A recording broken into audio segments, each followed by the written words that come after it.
हेर्नु नि यो पनि आज सागको झोल हाम्रो यहाँ नयाँ मान्छेले त गर्नु पर्यो नि त है बाँधेर हाल्दै हुन्छ पुरा पाराले साग सुबह सुबह हो गया जुन चाहिँ अहिले यहाँनिर रहेछ है अब चाहिँ लागेको म चाहिँ बिहानको रेडी भइसकेको छु अहिले चाहिँ दुध पनि निकै कम्ती घट्दै घट्दै गइसकेको छ है नमस्ते सबैजनालाई फेरि पनि स्वागत छ है हजुरहरूलाई मेरो नयाँ ब्लगमा आयो हजुर सबैजना सन्चै हुनुहुन्छ होला है र हामी पनि सन्चै छौँ अनि बिहानको ड्युटी लाग्यो म चाहिँ आजकल चाहिँ अलिक छिटै लान्छ त्यसले गर्दाखेरि है अनि दुध पनि धेरै घटिसक्यो अब त हाम्रो है गाई थाकिसक्यो भनौँ न र आज दिनभरिको ब्लगिङमा है के हुनेछ हेर्दै जाउँ मर्निङ एकदम बिहान हाम्रो गाउँको यस्तो देखिन्छ है लागेको एकदम चिसो छ बिहान चाहिँ दिउँसो चाहिँ गरम हुन्छ तर बिहान चाहिँ एकदमै चिसो हावा चल्छ आज चाहिँ टोपी पनि लाउनु पाइनँ टोपी पनि कहाँ राखेँ मैले हिजै भेटिनँ टोपी खोज्दा पनि बिहान बेलुका सुत्दा चाहिँ अर्को टोपी लाउँछु अनि बिहान डाइरी जाँदा चाहिँ अर्को टोपी लाउँथेँ नि त अनि टोपी नै भेटिनँ मैले अनि बेलुका सुत्दा लगाएको टोपी चाहिँ बिहान मुख धुँदाखेरि चाहिँ पानीमा डुबेर चाहिँ चिसो भइगयो नि त अच्छु बिहान चाहिँ चिसो हुने हो एकदमै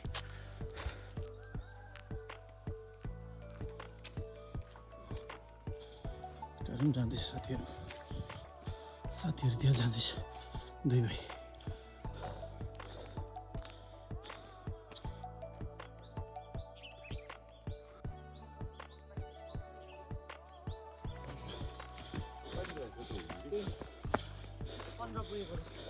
छिटो छ त आज किन ठिकै हो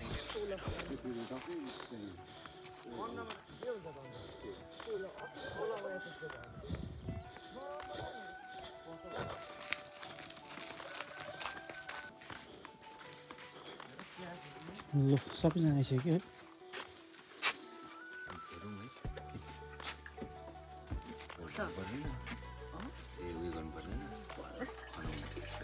त्यसो जरै लान्छन् है जरै लान्छ यिनीहरूको प्याज त्यसरी रोप्नु है केटा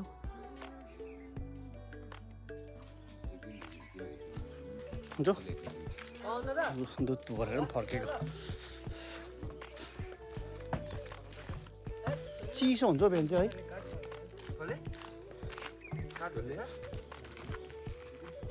चाप फुल्नु सुरु भएछ यो माथि माथि हो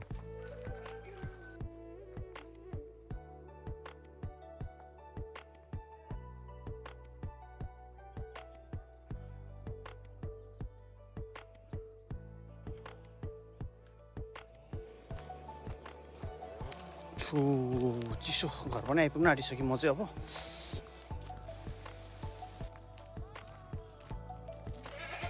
बाख्रा कराउँदैछ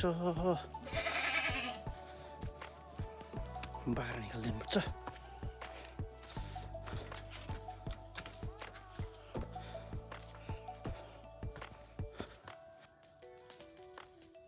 के भन्छ साग टिप्नु पनि झिक्रा लगाइदिएको यहाँ चाहिँ मैले चाहिँ साह्रो थाक भएर चाहिँ मटर चाहिँ राम्रो आएको छ यहाँनिर आलु चाहिँ त्यति खास आउनु सकेन तर मटर चाहिँ एकदमै दामी बाख्राहरू पनि निकालिदिएकै छैन अब बाख्राहरू निकालिदिन्छु साग चाहिँ यो खालको पत्ता चाहिँ एकदमै दामी हुन्छ है कता कता पत्ता छैन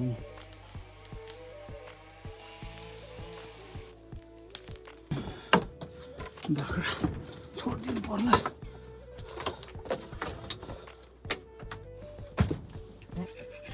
पन्जालाई नै फुल फुलेर भन्छ हँसिया उदाउने यहाँनिर लस्कर लागेछ आज त नयाँ मान्छे पनि आएको छ हाम्रो है घाँसमा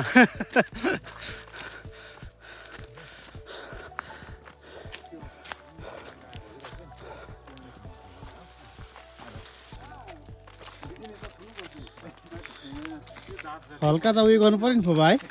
हल्का त गर्नु पर्यो नि त है त्यही त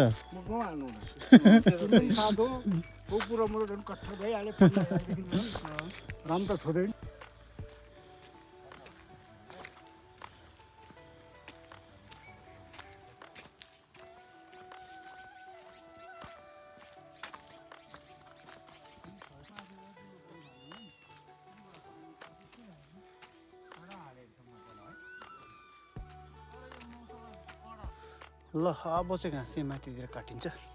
साथीहरू एकैपट्टि पसिगयो ल भारी पनि पुग्यो अब चाहिँ निक्लिनुपर्छ साथीहरू उताउतै छ हाम्रो यहाँ नयाँ मान्छेले घाँस बोकेर आउँदैछ आज कस्तो मजा आयो हत्तु भयो साह्रो पर्दो रहेछ कति वर्ष भयो नगएको 6-7 वर्षमा त अब साह्रो पर्छ नि उकालोमा है उकालो भन्दा काट्नै साह्रो उक्कै नअडिँदो रहेछ अन्त बानी निकै हरायो नि त अब पुरै हरायो त अब नसक्ने चाहिँ गाईको पालेर बस्नु हरेस अब चाहिँ निक्ल्यो है बिसाएर पनि ए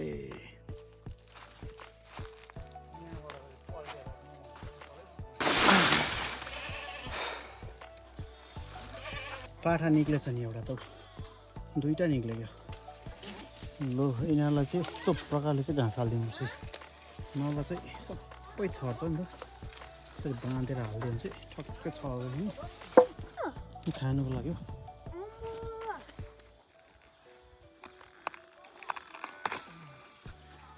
यो साग त कत्रो छ त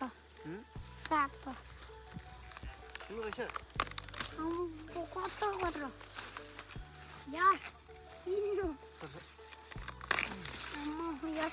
त्यतिले यो मैले यो मेरो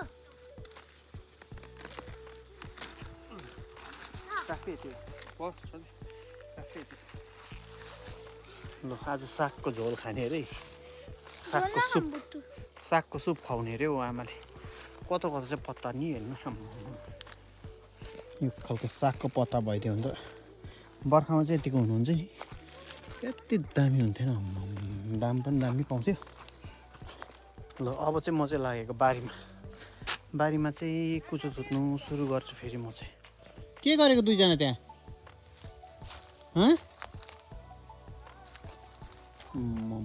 ल अब चाहिँ यो चाहिँ बिउ त्यति राम्रो लागेन यो कुचुक्क परेको रहेछ साग चाहिँ है यस्तो पत्ता यस्तो छ यसको यो चाहिँ दामी छ पत्ता यो दुईटा तिनवटा चाहिँ एकदमै बिउ राखिदिनु पर्यो सागको यहाँ हेर्नु यो पनि पत्ता छ ठुल्ठुलो कि तर त्यति राम्रो चाहिँ छैन छ गुजुक्क परेको चाहिँ यो पत्ताहरू चाहिँ एकदमै दामी छ यो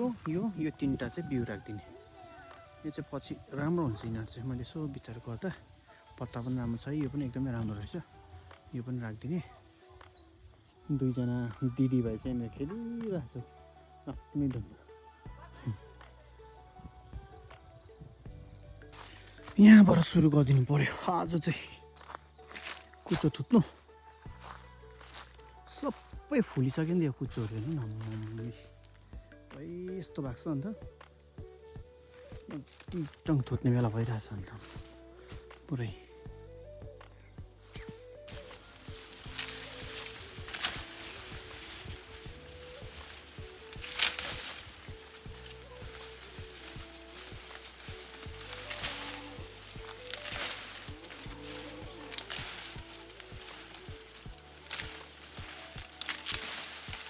खाले पानी जोडेर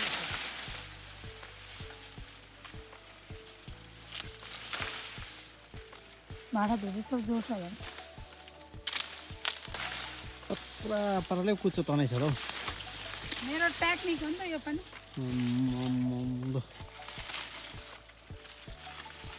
त्यसरी चाहिँ छिटो हुन्छ नि त के गर्दै हाल्छ अनि चाहिँ कुचो थिच्नु जस्तो हरेस सिक्यो यसरी लडाइ थिच्नुपर्छ नि रन्जु नहुन्जेलसम्म त्यो कुच्चो नि त फुलेछ नि त पुरा रन्जु आइसक्यो यसरी छुट्टै सकिहाल्छ नि ल यहाँ चाहिँ सक्यो हामीले थुतेर अब तल्लोपट्टि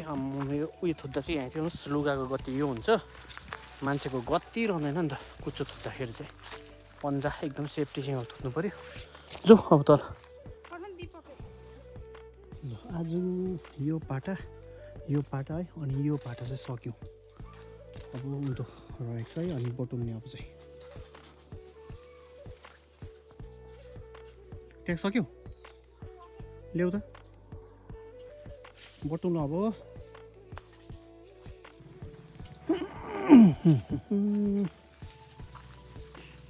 बोका त कति बोक्छु माथि लैजाउँ टाटु लानु माथि लगेर माथि हालौँ फेरि मेरो फोन पनि गोजीमा हाल्नु त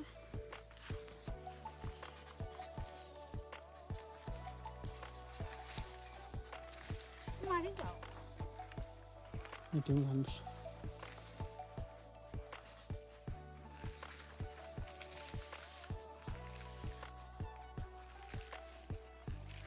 अब गएर पुच्का बनाएर खान्छु कतै जाने होला घुम्नु म त पुच्का बनाएर यति बोक्छु म माथि लैजाउँ कि भारी हाल्नु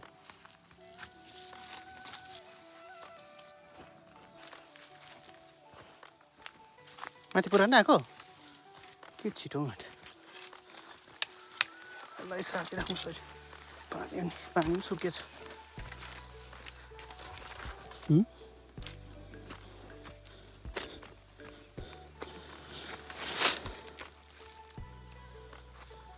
कुच्चा तान्ने काम हरेस नखेताला पुग्छ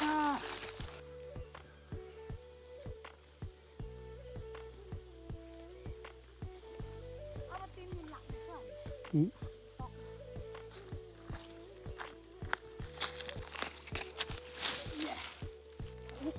भाइ त सबै छ अरे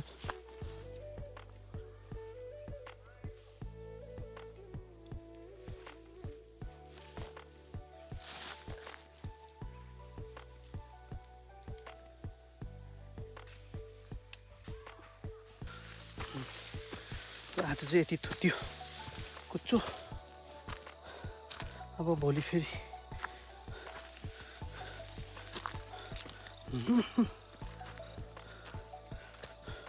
साग खान्छन् कुखुराले यहाँ त रम्फू लाने भयो मोमो साग हेरिहाल्नुहोस् यो चाहिँ रम्फू लाने भोलि आइतबारको दिन सन्डेको दिन यो चाहिँ रम्फूले उठाएको रहेछ कि यहाँ राखिरहेको छ हाम्रो यसमा साग चाहिँ कत्रो कत्रो चाहिँ रहेछ म चाहिँ एकछिन ग्राउन्ड गएको साथीहरू चाहिँ अघि गइसक्यो होला है हाम्रो चाहिँ त्यो डट गेम हुँदैछ नि त त्यो डट गेम एकछिन टाइम पासको लागि है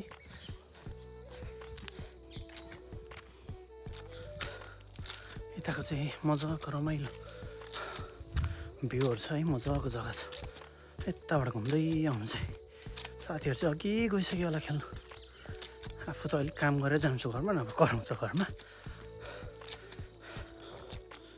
वन्डरलस फार्म स्टे चाहिँ बोट पनि अगाडि रहेछ